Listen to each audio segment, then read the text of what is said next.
Hi, I'm Angie Morales, your co-host from EduTV, inviting you to the first annual Latina Role Model Awards reception. It's this March 3rd, 5:30 p.m. RSVP now at www.latinarolemodels.tv. Everyone's welcome. Te veo ahí.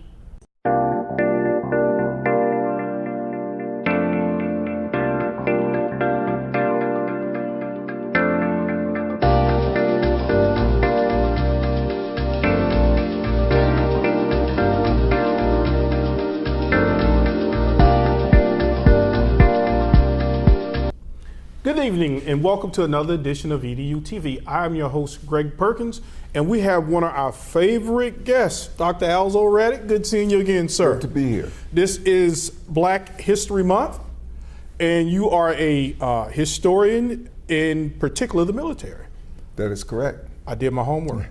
You told me to research the triple nickels. That is correct. All right, so I'm going to let you do the honors and inform the people who the triple nickels were. The triple nickels were the first black paratroopers in the history of the United States. There was always a question about black males, whether their intellect, their courage was sufficient.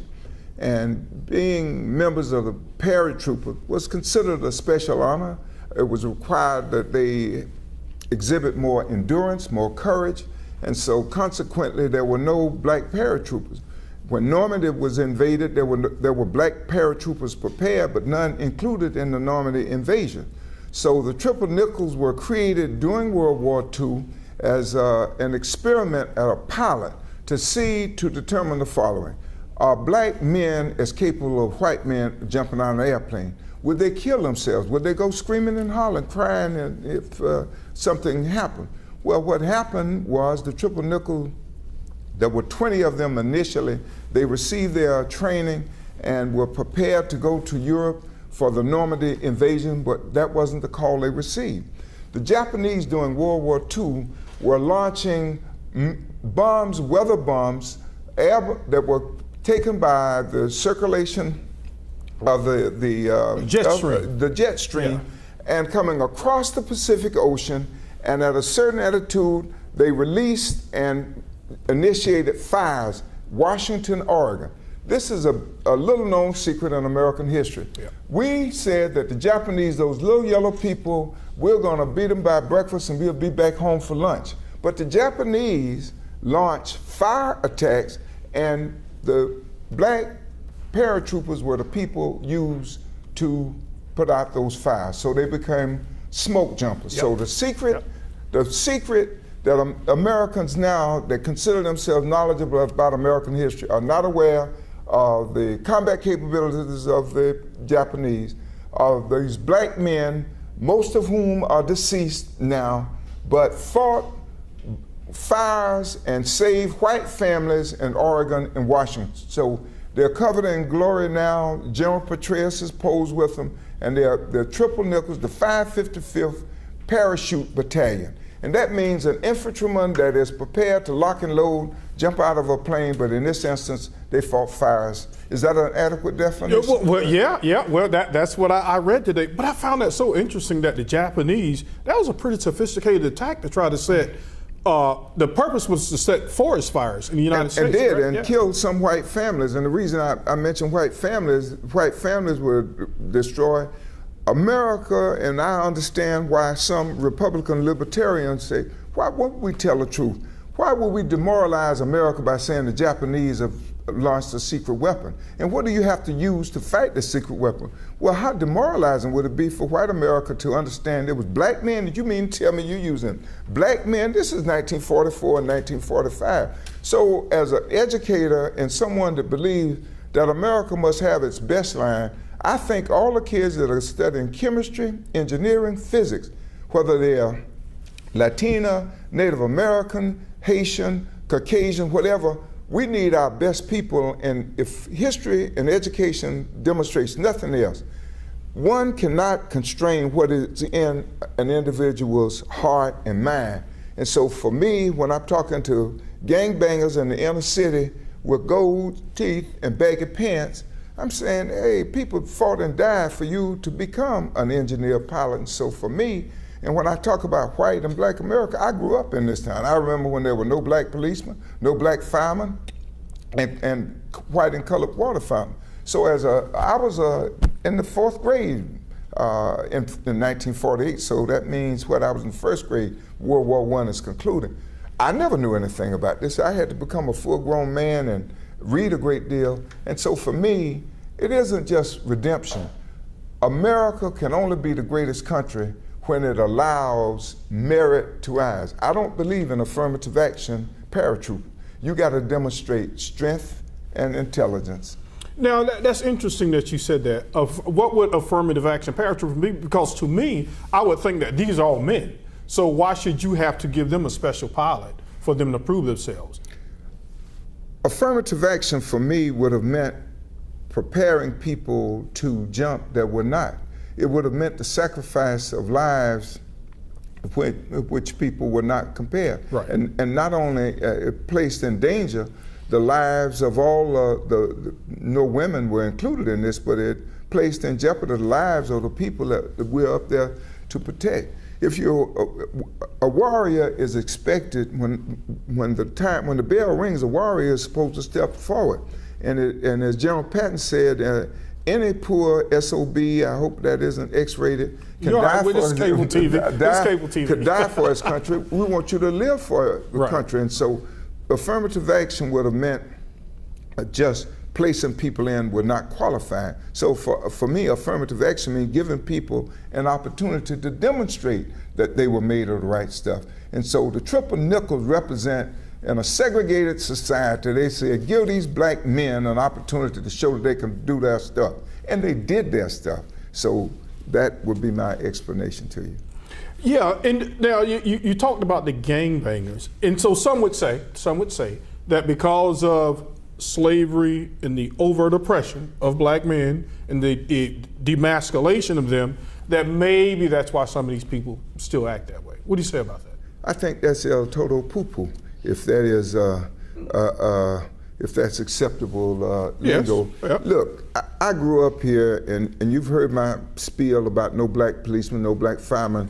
I was here in 1944, 45 when World War II ended, and some of my classmates entered the University of Florida Medical School, law school, and so even in a segregated society, the periodic table of the element remains the same. I am the one that tell sometimes white people that are not aware of what the Confederates did, and so for me, don't use any excuses. I call it for what it is.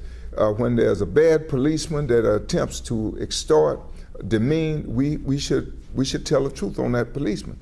Don't use the excuses of racism, and racism does exist, but don't use the excuse of racism not to perform, not to contribute. Right. And so that is my SOP. Yeah, because sometimes, like we were talking about Black Lives Matter, and then if we don't finish in this segment, we'll just let that go over now.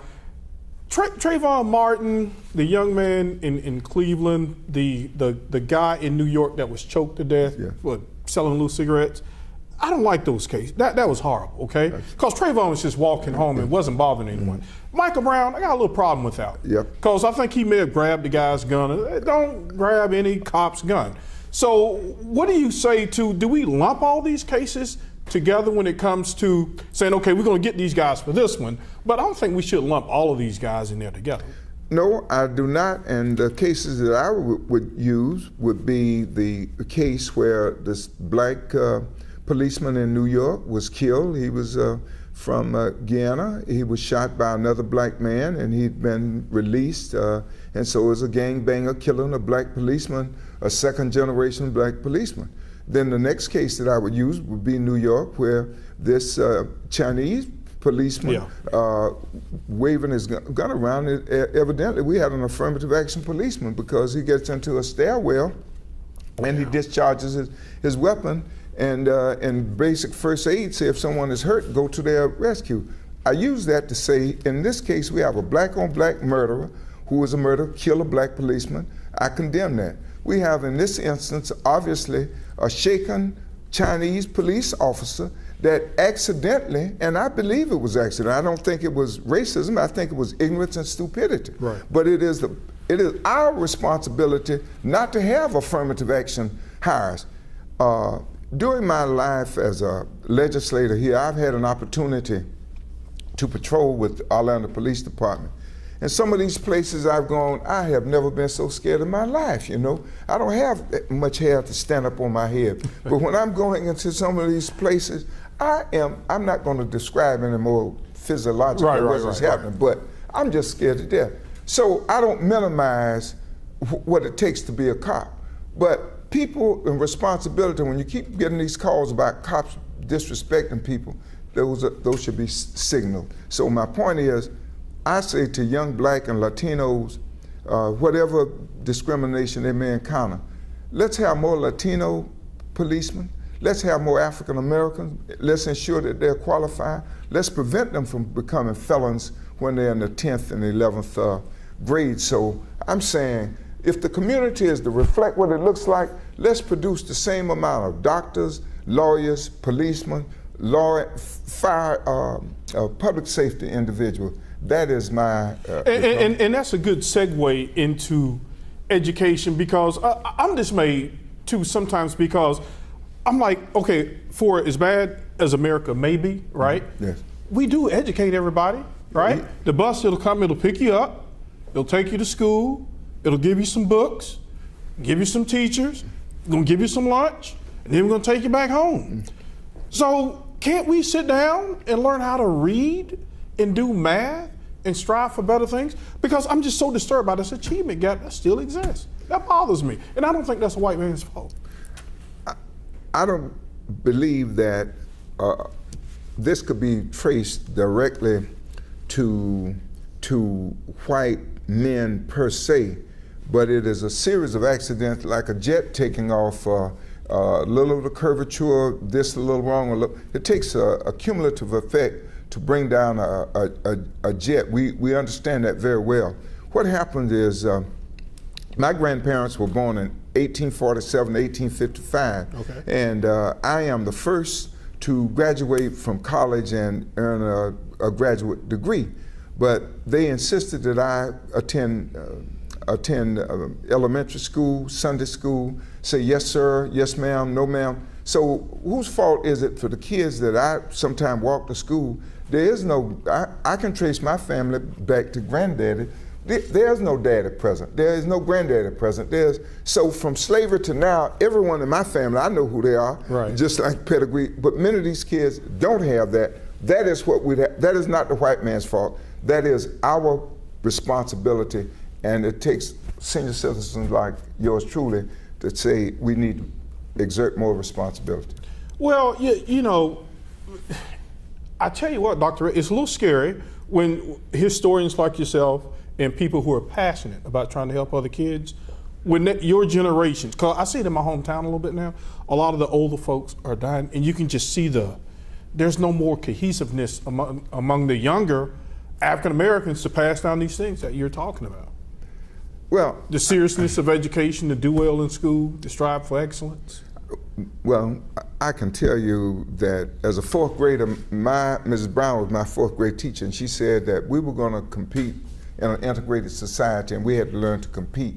So Mrs. Brown at Holland Street School was the one that passed it on, and we must have people that will pass that baton on to the next generation. But at the time, it was more of a community, right?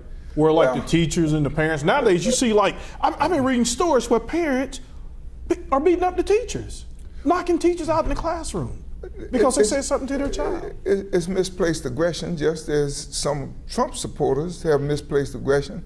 I never took a job from any textile worker in South Carolina or North Carolina, so it's misplaced. We live together because segregation forced us to live together during my youth. Okay, yeah. Okay, now folks, stay tuned for our second segment. Dr. Reddick and I, we're going to kick around reparations a little bit, and we're going to talk some more about Black Lives Matter. So stay tuned for our second segment. Hi, I'm Angie Morales, your co-host from EduTV, inviting you to the first annual Latina Role Model Awards reception. It's this March 3rd, 5:30 p.m. RSVP now at www.latinarolemodels.tv. Everyone's welcome. Te veo ahí. Welcome back to our second segment. I'm your host, Greg Perkins, EduTV, and the esteemed Dr. Alzo Reddick. I always enjoy having him on the show. He's a very knowledgeable young man. This is political season, right? A lot of the candidates have been interrupted by Black Lives Matter, which is a movement that grew out of the whole Trayvon and that whole series of murders that we had. I read a little bit of the stuff, and man, they said they wanted to, I guess, emulate some of the stuff with the Black Liberation Movement. I didn't quite know how to take that.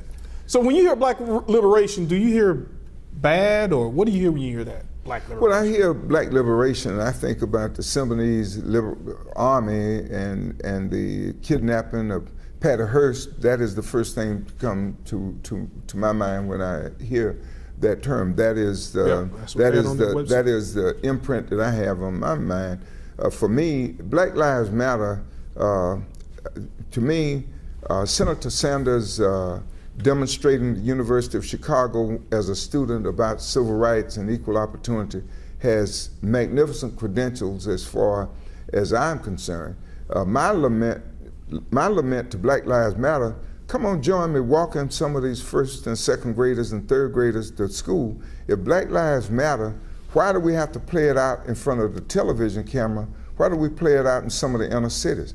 There are more black people killed in Chicago, and unfortunately, the death rate in Chicago, not just this year, we say 16, 15, 14, let's go back, but people become excited when someone is killed by a white policeman.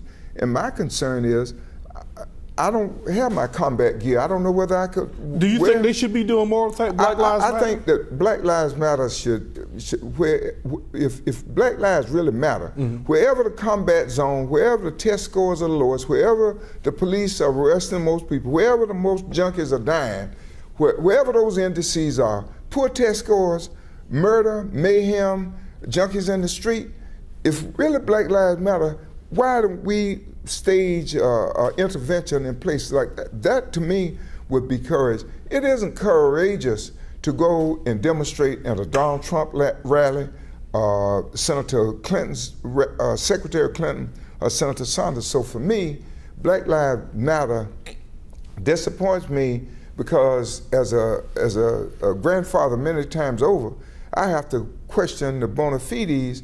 Are you doing this because Black lives really matter?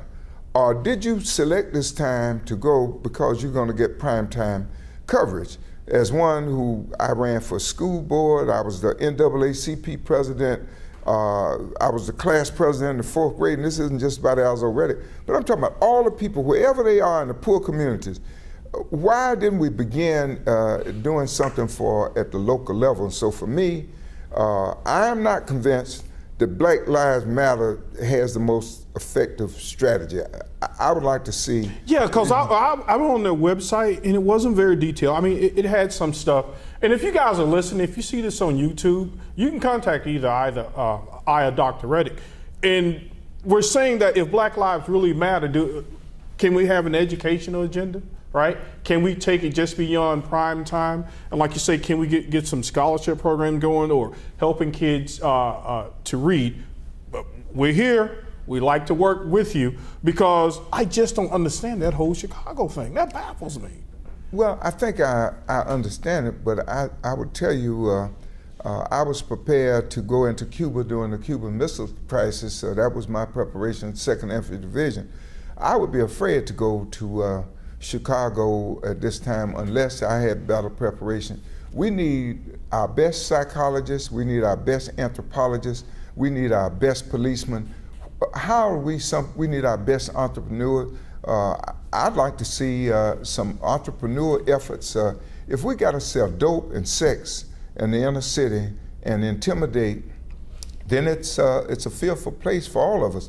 And if my livelihood depends on shooting someone, I'm not sure that's a place that I would want to go. But it's going to take all of these multifaceted efforts to try to break that cycle. When a 9-year-old is assassinated because you're angry with his daddy, that is something that we see happening in third world countries, certainly not in Chicago, our second city. Yeah. I'm just astounded by it. And again, even with the school scores. I was reading an article today, and it was written by a white man. And he wrote on there, he said, if I were a black boy. And then he listed all the things he would do. And the premise of his thing was, he says, hey, you know what? I'm white. I wasn't rich. He said, but however, he said, here are some of the things. He said, I would go to the public libraries if I didn't have a computer. I would take advantage of a lot of the free stuff that's out there. He just lists, he said it wouldn't be fair. He said, I know it ain't gonna be fair. He said, you're black and it's you're gonna have to work a little harder. He said, but here are the things that you can do to be successful. Man, I thought that was one of the best pieces I had ever read, regardless of what color the person was. I recall having read, if not your article, one similar, but unfortunately, by the time a young inner city kid receives this message, after you've opted out of taking trig, geometry, all the high math, you've been constantly in trouble, you cannot speak a coherent sentence, you cannot write a coherent sentence, and you've ruined your face by grilling up and with no skills except intimidate, it's almost too late.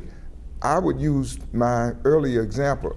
I believe that kindergarten, first graders and second graders must be where we place our emphasis, and we must try our best to bring moms. Every mom typically the Jewish mom, my son the doctor, my daughter the doctor, we need to bring those inner city elementary children along and get their moms to buy in on the program. Did you want to visit your son or daughter when they're graduating from medical school, not leaving the penitentiary?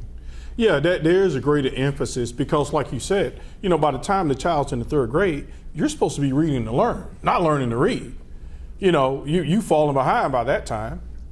Well, I think in too many instances, our children are too influenced by a culture that glorifies rap, violence, and disrespect, showing toughness. Do you think it's more prevalent in the black community though than the white? I think it's more prevalent wherever there are poor people, and we have a concentration of African Americans and other poor people. So wherever there's a concentration of poor people and the sunshine of opportunity doesn't shine in, I think that we're going to see disrespect for knowledge, achievement, and opportunity, and too much reliance on the system taking care of using the expression people getting paid. So that happens to poor communities. Well, that's interesting that you say that because we have a political show too, Hispanic Speak Out TV, where we kick around a lot of political ideas. So you just said something interesting. Do you think it would change if they took away a lot of the, what's the word I want to use, the welfare, the handouts, or? I think the welfare myth is just that. The amount of food stamps, Ronald Reagan, one of the reasons I do not care for him, I think he used the welfare queens, and I think he used the term buck to describe a black male. The amount of food stamp is relatively paltry. So my concern would be that somehow education and opportunity be programmed in with the food. I will be 79 on my birthday, and I work every day. My mother and father worked until they passed. So I don't believe in a welfare philosophy. But unless we provide not only just food, unless we provide some incentive to get out of that cycle, we just can't do it by beating up on the food stamp recipients. But Dr. Reddick, you're right. But again, we do have the free public schools. So do you think America is doing enough to provide the educational opportunities? And then is there a gap that exists somewhere between when the kid leaves the home and get to school? I mean, why aren't these kids getting their work in their classroom? The gap occurs when the child leaves home and goes to school. You're talking to someone that taught at Phyllis Wheatley, which was the worst school in Orange County in 1967, and went to Winter Park High School in 1967, which was the best school. Now, tell me, all here in Orange County, and I received the same amount of money at Phyllis Wheatley and Winter Park. The difference between Phyllis Wheatley and Winter Park had to do not only with the allocation, but what the children brought with them. Right. And so a part of the difference between the children that attend Lake Sibilia and Winter Park is they leave home with the idea that knowledge, they're there to do their job is to go to school. Many of the inner city children do not believe that it is their job and responsibility to secure. So a part of the problem is not just testing teachers, but how do we provide impetus and example in a kindergartner or first or second grader? If the second grader believes I'm going to be an Eagle Scout and I'm going to be a pilot, and the next child has no idea, right, whose fault is it? And more importantly for me, I don't know whose fault is it. How do we correct it? I'm not sure whose fault. I'm not sure. It's complicated. It's complicated, but the question should be, why wouldn't we pay our teachers by how much they're able to improve the aspirational level of our children? I prefer, it was easier to teach at Winter Park High School than it was at Phyllis Wheatley. That's all I would say. Well, would that be based on that the income and the kids in Winter Park come to school better prepared, and the parents investing more time and asking kids to read? It was the cumulative impact of a child literally from conception, where daddy had a big room and mama had 2 or 3 bathrooms. There's a equation, a ratio between size of bathrooms and bedrooms and SAT score. Right. And so I'm saying we can't excuse away the necessity of achievement, but a child that comes to school expecting to achieve has a greater probability of achieving than a child that's kind of meandering along. Man, I wonder if it was, I guess you'd have to look at this from a historical point. Like, I wonder if the blacks from that area, what era when they had to rely on each other during the segregation versus now with the integration, how much did we lose? Like, we lost something. We gained a lot, right? But we also lost a lot. I'm not sure. I think I mentioned on this program many times the fact that Jones High graduates in 1955 entered the University of Florida before there was any affirmative action, and there darn sure wasn't any integration at that time, but nevertheless, they had the stuff upstairs. And so what I think that we've lost is segregation and the kind of reinforcement of what segregation did. Mm-hmm. All of our Black Orlando was all together. Okay. I think we may have lost some motivation, but it isn't anything that we've lost that could not be regained. We must inspire people. Well, that's why I'm glad we have people like you, because I wasn't even aware, like a lot of African Americans, blacks, even white people, we can put everybody in, they're not even aware of a lot of the accomplishment from the military in the contribution. So I would have to say, Dr. Reddick, until you had told me about the triple nickels, I had no idea who they were. Well, I am delighted, and as always, thank you for inviting me on your program. And for me, the triple nickels, America will have a greater idea of all of the people, the colors that contributed to the freedom that we enjoy. Right, and then under all those circumstances too, because I saw the guys, the whole regiment from the officers down, and they said now that they were particularly concerned that they didn't want them to end up captured by the Germans because they thought they would be more brutalized than the average soldier because of the racist elements. Well, that was certainly true in some areas, and we can't avoid the realities of a military life. Yep. Sir, it's always a pleasure. My pleasure, sir. My Folks, pleasure. thank you for joining us. This is Dr. Reddick, EduTV. Thank you. Thank you.